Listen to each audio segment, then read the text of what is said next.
In the past few years, I've seen a lot of summits that included Africa. I've seen the European Union / Africa Summit. I've seen the UK / African Summit. I've seen the United States of America / African Summit. I've seen France / African Summit. But I never thought I would see South Korea / African Summit. So it is possible for a country as small as South Korea, very tiny country as small as South Korea, to sit down and invite and call over 20 African heads of state, and they traveled to sit down and talk about the future of Africa, to talk about their relations.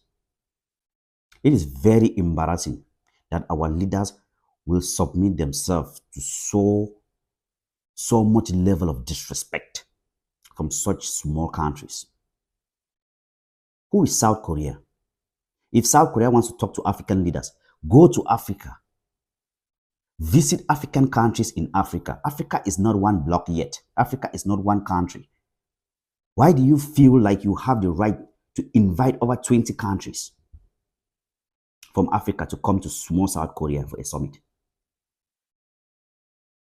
You know, in the long run, I don't even blame South Korea.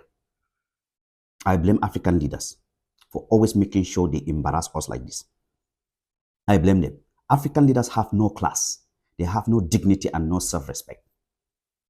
It wasn't up to 2 years ago, about 8 of them ran to, Ukraine, to beg for grain, that they didn't have food because of the war that was going on in Europe between Ukraine and Russia.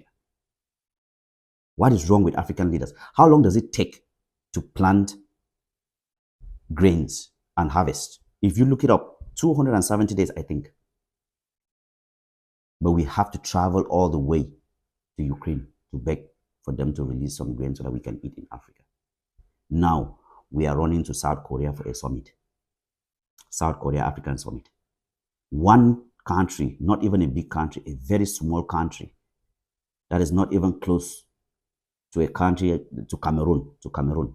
I don't think South Korea is close to Cameroon in size. It's able to just call on African leaders, about 20 of them. African leaders have no class. Ceremonial heads of state, they cannot just wait for any country to call them so that they can wear suits and go stand there and look like they're important. They are not. Useless leaders.